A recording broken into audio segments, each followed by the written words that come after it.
Hey guys, how's it going? Today I wanted to do a video on getting case foam for this case. This is the Prionic V3 case. It's going to be probably the same as the previous versions. But yeah, I wanted to do this video because case foam's a lot easier than people might think.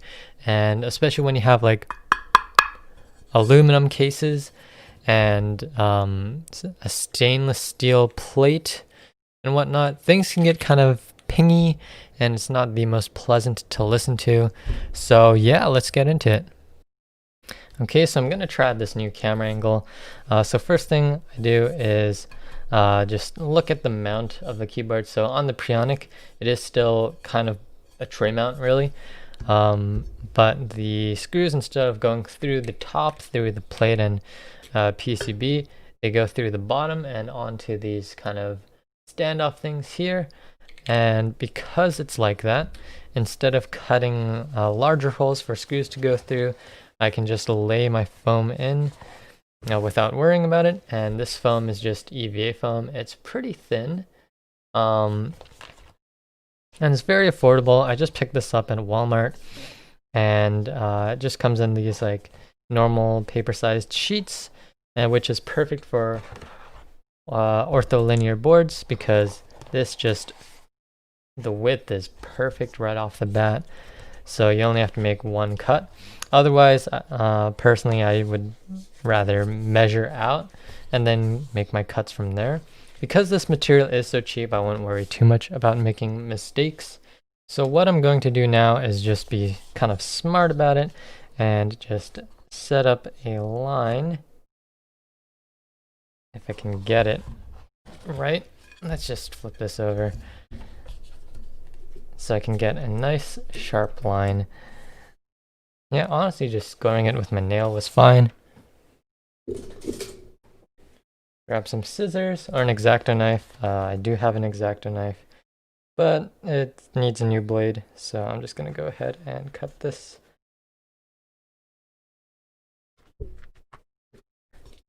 And bam, we have a case foam that fits quite well. But there are some other steps you may want to take, and this actually doesn't fit as well as I'd hoped.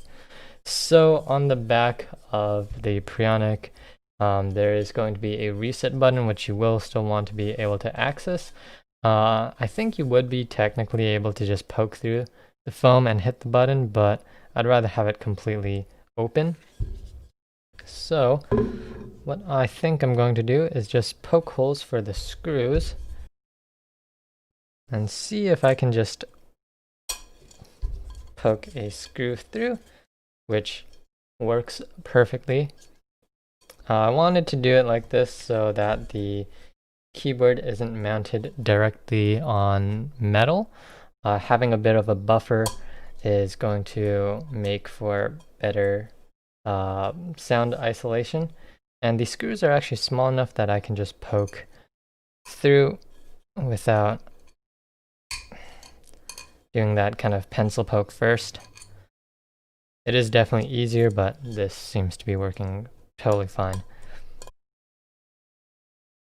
Okay, so after all that's done, I have holes poked in the foam, and there are a couple other things that you will want to check for.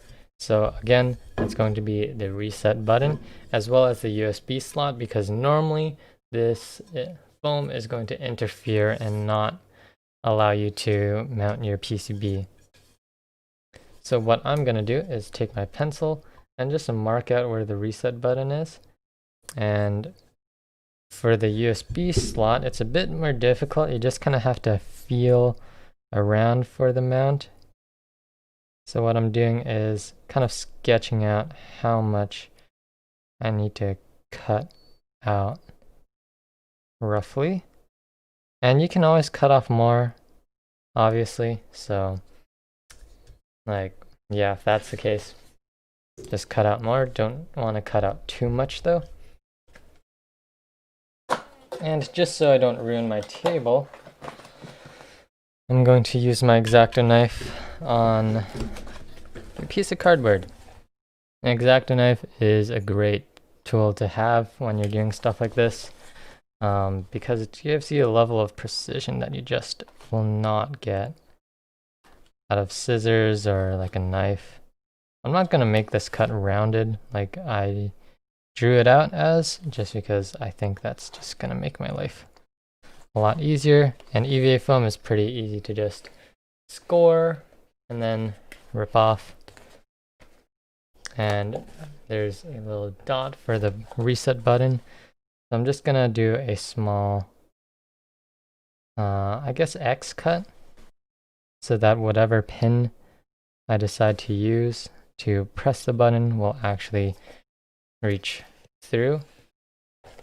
And maybe what I'll actually do is take a screw, poke it through, so that I can make sure that I can actually poke through that.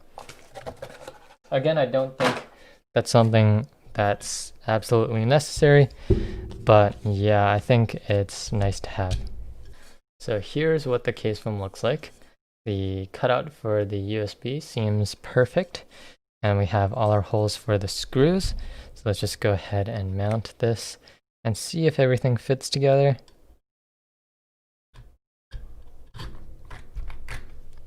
I hate the sound of metal on metal, but yeah, the USB slot is visible.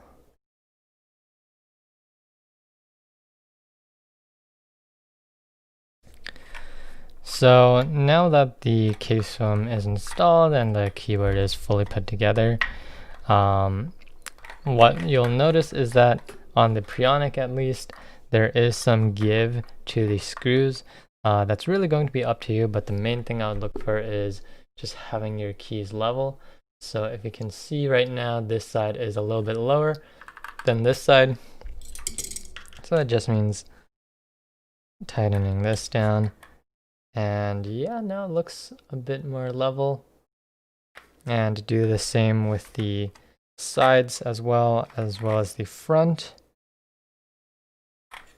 And it's just really about kind of tuning the keyboard in a way that makes sense, I guess.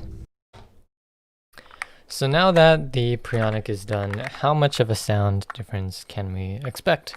So let's get into the typing test for that. But as a quick note, because of the steel plate in this, you won't be able to get rid of all the kind of clacky noises. There was one person online that I know that made a carbon fiber plate for this, which would have been real nice to get hopefully a better sound out of this. But you can also get plate foams, which MK Ultra provides, as well as other people. But yeah, there isn't a whole lot you can do about all the kind of ping you get from the case and plate combo. But case foam is super easy to do. So yeah, let's just get into the typing tests.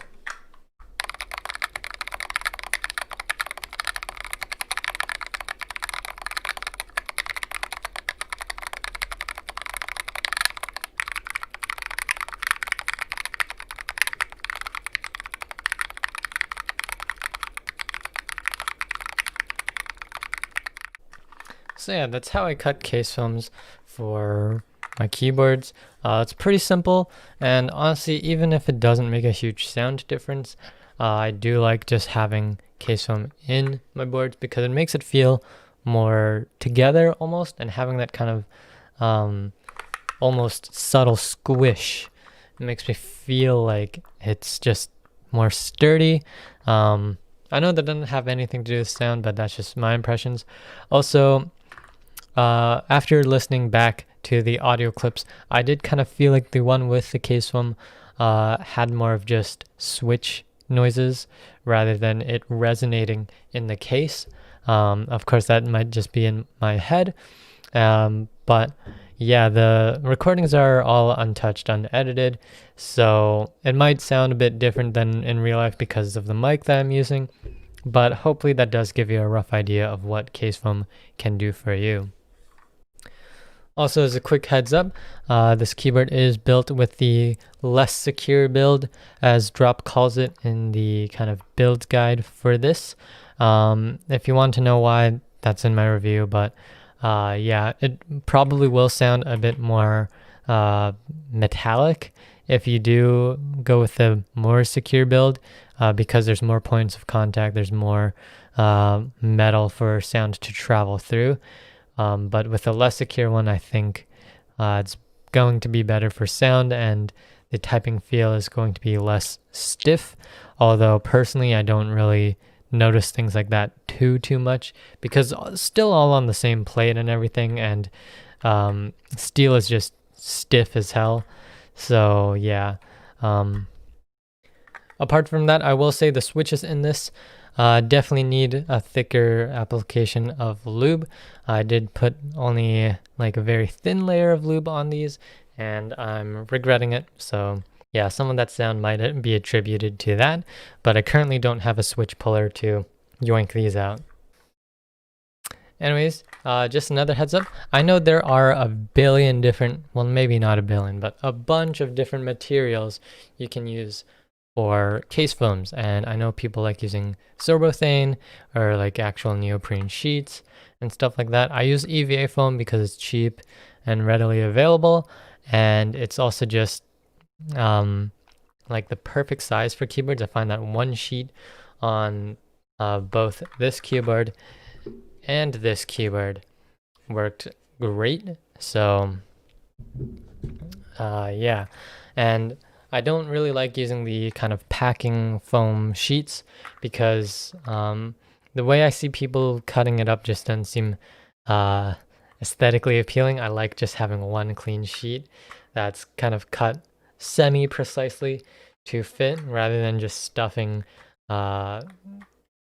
material in wherever it fits. I just like having that kind of clean aesthetic, even though I can't see it. Just like, you know, having nice pretty stabilizers and whatnot. You won't see it, but it's just kind of nice to have. But yeah, hopefully this video is helpful if you did want to cut up some case foam, and hopefully it also gave you an idea of what it can do for your keyboard. But I do think that stainless steel plates aren't very common, and I think a lot of people are moving to polycarbonate carbon fiber FR4 plates, which will help with sound quite a bit. So yeah, I hope this video was helpful though, and case foam is a lot simpler and not as time consuming as people might think. It is really just buying cheap foam, cutting it up to fit into your case. The part that is difficult though is cutting up plate foam, which I don't think people should be doing by hand because it's just going to take forever. And depending on what you're using, you might have to cut multiple sheets of it. So hand cutting that is just something I wouldn't do. There are places that do sell them though. So yeah, that's an option as well. Anyways, that's going to wrap up this video. Thanks again for watching, guys. If you have any questions on case foam, maybe not materials because I only really use EVA foam for this. But if you have any question about my process of cutting up case foams, I'll leave a comment down below and I'll try to get back to you as soon as possible. If you have any questions about the Prionic in general as well, I can answer those. But as far as the one-on-one talks that I mentioned in previous videos on my Twitch, I'm not streaming as much anymore, so I don't know how much I'll be doing that. So yeah, if you do have a question, it's better to leave a comment and I'll try to get back to you as soon as possible on that. But anyways, thanks again for watching, guys, and I'll catch you guys in the next one.